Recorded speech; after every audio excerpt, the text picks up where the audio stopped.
இதுதான் கன்னியாகுமரியில் இருக்கக்கூடிய கோவளம் கடற்கரை. கோவளம் கடற்கரையில் சன்செட்டு, அதாவது கன்னியாகுமரியில் வந்து சூரியன் உதயம் ஆகிற இடமும் சூரியன் மறையக்கூடிய இடமும் ஒரே இடத்துல தெரியும். இது வந்து சூரியன் மறையக்கூடிய இடம், சன்செட் பாயிண்ட்.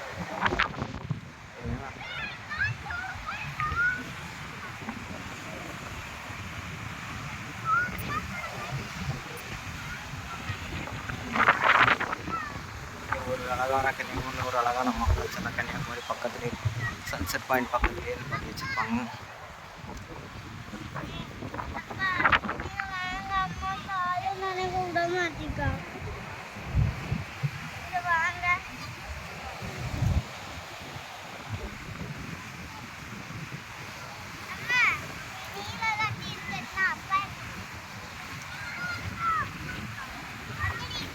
எவ்வளோ ஆனந்தமாக குளிக்கிறாங்கன்னு பாருங்கள். எவ்வளோ அழகாக அடிக்கிறது.